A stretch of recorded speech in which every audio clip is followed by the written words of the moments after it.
So Danny, here we are again, third Friday.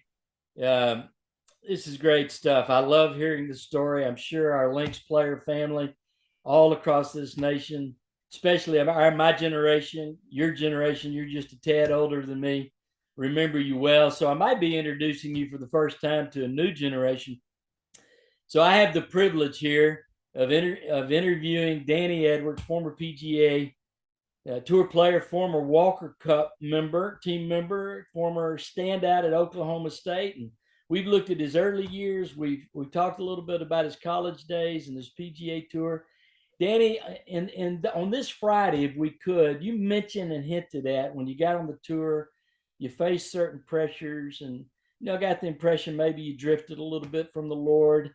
If you could, but I also want to talk to you about which is fascinating to me that you, while you were still playing on the tour, that you actually became a professional race car driver, and then you were the founder and innovator of Royal Grips. I vividly remember Royal Grips. Because so, if you would just talk about those three things with our Lynx family a little bit. Sure, Dennis. When you have worked as hard as I had growing up in my high school golf and then college golf and had that success, I assumed that I would just keep right on going on the PGA Tour. And I did have some pretty good success. I was an exempt player right away, and I won a tournament my third year on the PGA Tour, with the Greater Greensboro Open, which was one of the big events then. And I was in my mind, I was going right where I wanted to go. And I'm looking and playing with Weisskopf and Jack Nicklaus and Arnold Palmer and Lee Trevino and guys like that are winning tournaments, Tom Watson. And I'm saying, that's the road that I'm on. But my road kind of slowed down a little bit. Didn't win a tournament for a couple more years, and so I was frustrated. I felt like I had the game to continue to improve and go on up that ladder, but I just didn't score quite well enough, and I realized that and believed that my putting was kind of holding me back. So I did all kinds of things, went to putting teachers and whatnot, and I just couldn't seem to get over the hump to be a major champion. And I had some good finishes in the majors, but and I got really frustrated, honestly. And I said, gosh, Lord, I'm on this track. I've been doing all these good things over my high school and college career, with FCA, and I'm trying to do the right things out here, but it's just not happening for me. It's not happening. I don't get those putts to go in the hole. And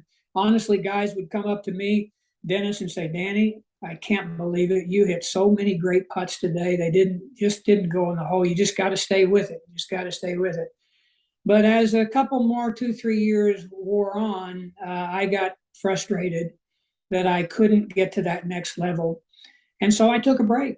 I'm probably the only PGA Tour player in history that left the tour as an exempt player.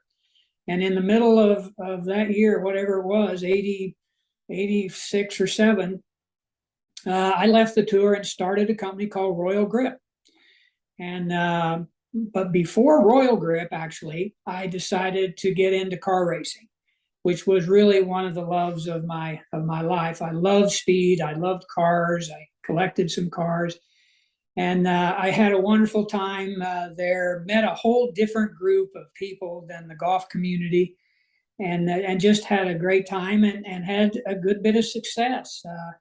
I ended up winning the June sprints at Elkhart Lake, Wisconsin, which is a 4-mile road course, very famous road course in the United States. There were 122 Formula Fords that started the race. I qualified on the pole, led every lap, and won the race. And I'm standing there with John Solheim, the son of Carson Solheim of Ping Golf Club Company, who had sponsored my car. And so we shook hands and had a hug, and I headed to the airport to fly to Houston to play the Houston Open the next week. And I'm sitting there on the plane. The next day I get there, I'm getting my caddy, and I'm walking down at first. So I thought, there's not one single guy at this golf tournament that had any idea what I just did last week. So I raced cars and played the tour off and on, and And then I decided that I just really had had enough of the frustration of disappointment of not getting better. And that was part of my, as I look back, I wish I'd have been a little easier on myself and realized I was doing pretty good. But I left and started Royal Grip. I got an idea that a grip could be made that would last much longer than the old buff green Victory grips.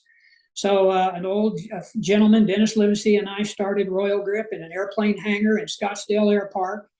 And within several years, we had built that company to 350 people in our plant. Wow. We were manufacturing a couple of million grips a month, all sold. People would come in the plant, and I would give them a tour around, and they say, "Well, where are all the grips? I don't see any grips." And I said, "Well, they're over there by the door. They're all sold. They're going out the door as fast as we can make them." Wow. Wow. Let's I want to hear more about that. So let's start next Friday with that. What a life, brother. So anyway, thanks again for being with us this Friday. I'll see you again next Friday for our fourth and final time. And God bless you. And can't wait to talk to you again. Thank you, Dennis. Enjoyed it. All right, brother.